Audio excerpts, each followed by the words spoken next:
Thank you so much to James. Hey, everybody, are you ready for the fight? Okay, listen, it's so wonderful to join you all here. Of course, as you know, I come from Chicago. I haven't brought any of the cold weather from Chicago, I promise you. But I have brought the fresh air from Chicago, which is so important because the mixture of the energy of California and the freshness of Chicago, honestly, is a recipe that's especially fitting for tonight's gathering. About a century ago, our nation's first known gay rights organization opened its doors in my hometown of Chicago. Then the first national gay rights organization was founded right here in Los Angeles. And in celebrating the work of HRC tonight, I like to think that we are also honoring that trailblazing spirit of justice that's long connected our two communities. Now more than ever, we need to remind ourselves of our shared histories and rekindle the bonds that we once forged in the face of tyranny and injustice. Now, I first got my start in activism right here in the state of California. As a little kid growing up in Silicon Valley in the 1970s, my mother was an activist for reproductive rights and LGBTQ rights. And she took me to pride parades back when, well, they weren't really parades, they were protests. So I have to laugh when I hear the right wing carry on about the dangers of exposing kids to trans people or same-sex couples, because I'm living proof that introducing your kids to the gay agenda might result in them growing up to be governor.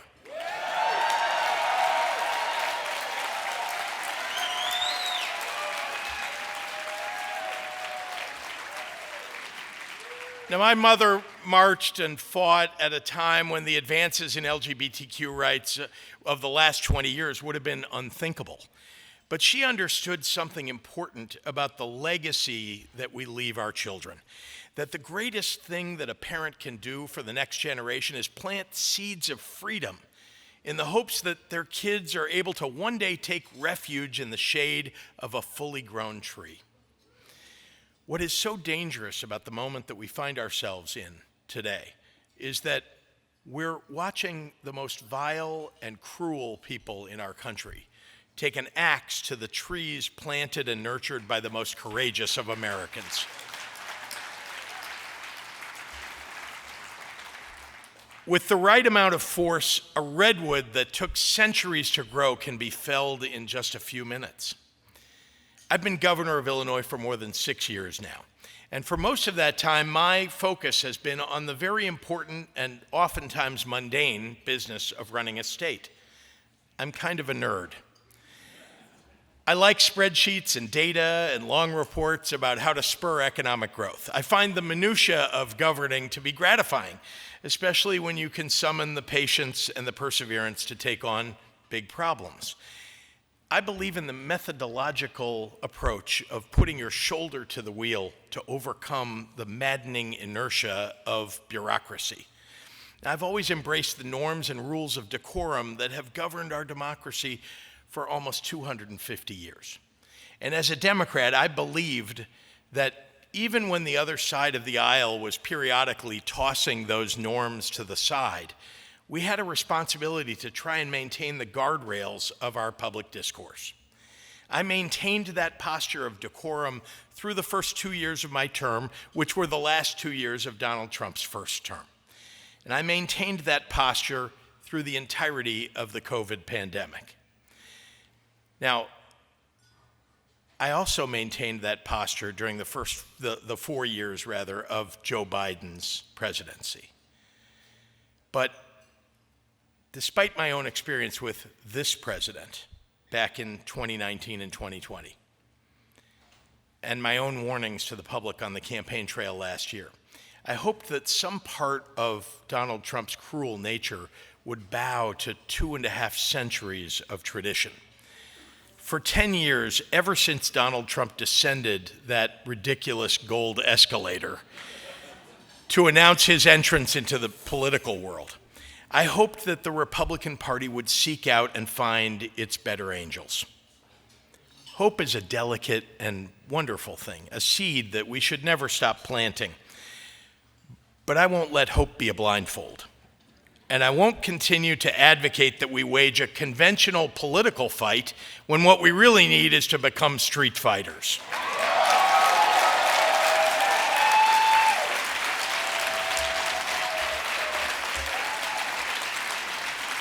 Now, let me be clear, the Trump administration and his Republican lackeys in Congress are looking to reverse every single victory this community has won over the last 50 years. And right now, it's drag queens reading books and transgender people serving in the military. But tomorrow, it's your marriage license and your job they want to take. Bending to the whims of a bully will not end his cruelty. It will only embolden him. The response to authoritarianism isn't acquiescence. Bullies respond to one thing, and one thing only: a punch in the face.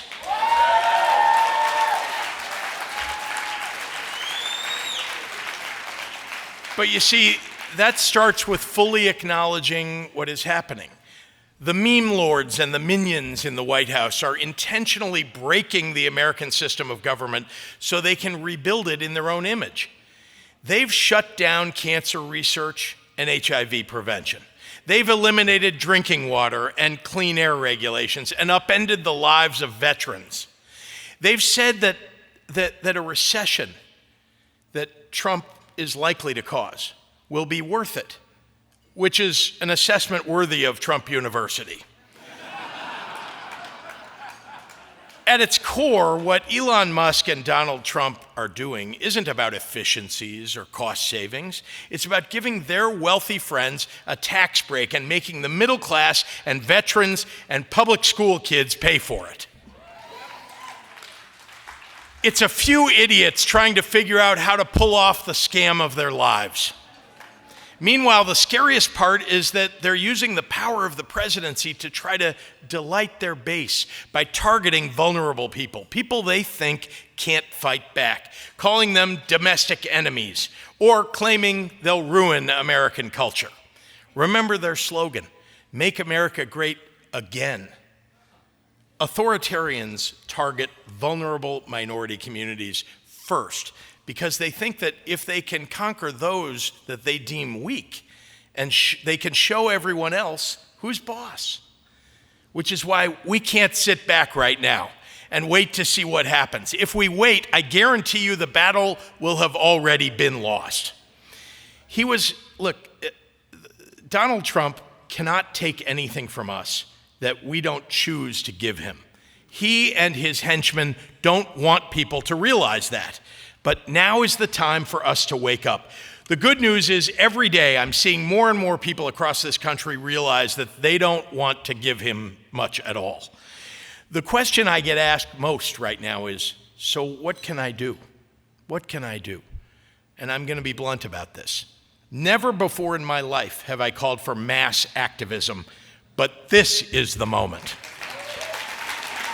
Take to the streets, protest, show up at town halls. Jam the phone lines in Congress, 202-224-3121, and afford not a moment of peace to any elected representatives who are aiding and abetting Musk and Trump's illegal power grab. This is not a drill, folks. This is the real thing. Seize every megaphone you have. Go online and make a donation to the legal funds fighting Trump, to HRC, and to the candidates for Congress that vow to take this country backward. And don't limit your voice to the traditional political channels. Be like Lucy Welch. When J.D. Vance went to vacation at the Sugarbush Resort in Warren, Vermont, Lucy, who writes the Sugarbush Daily Snow Report, used her report to defend her diverse and wonderful community, ending by saying, quote, "I am using my relative platform as a snow reporter to be disruptive. What we do or don't do matters." What we do and don't do matters. It matters right now, more than it ever has before.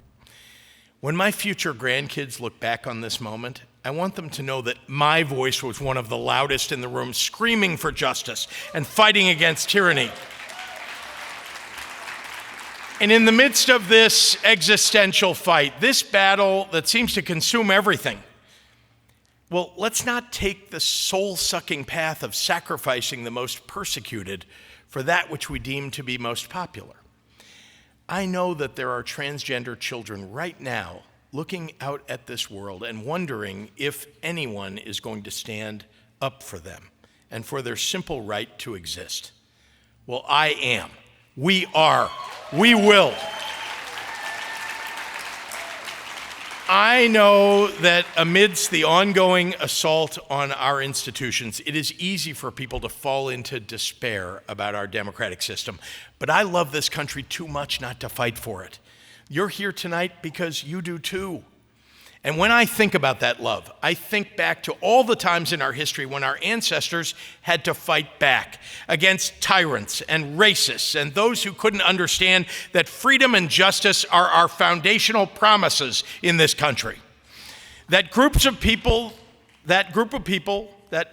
group of people that got together in Chicago to found this country's first known gay rights organization. Well, it was called Society for Human Rights.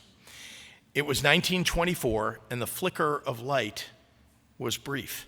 It only lasted a matter of months before social persecution and criminal prosecution bankrupted the promise of the group's charter. But oh, that flicker ignited something. By whisper and by word of mouth, folks around the country started to catch wind of the idea, and eventually it ended up in the ears of a man here in California who later said, the idea of gay people getting together at all was an eye-opener for him. Well, that man's name was Harry Hay. And a couple of decades later, he went on to found the Mattachine Society right here in Los Angeles. It was the first sustained gay rights organization in the United States. Harry said that he was first told about the Chicago group as a warning, that the idea was too dangerous and nobody should try to pull anything off like that ever again. How lucky the world is that Harry didn't listen.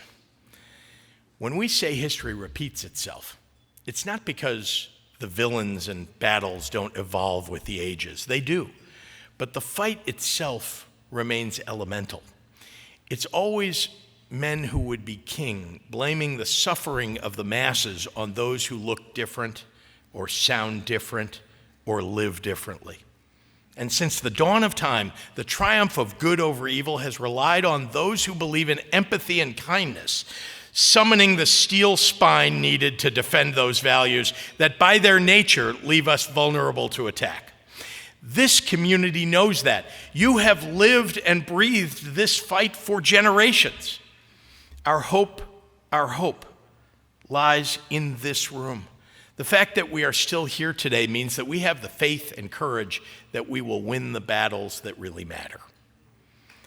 Now, when I first ran for governor in 2018, I started every single stump speech by saying, and this will tell you why Donald Trump doesn't like me very much. I said at the beginning of every stump speech, everything we care about is under siege by a racist, misogynist, homophobic, xenophobic Donald Trump.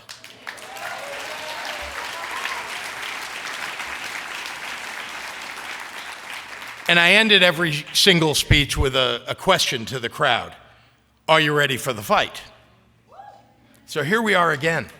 Everything we care about is under siege. And so I guess I just have one question for all of you tonight. Are you ready for the fight? Are you ready for the fight? HRC, are you ready for the fight? Los Angeles, are you ready for the fight? Let's go get them, everybody! Let's go get them!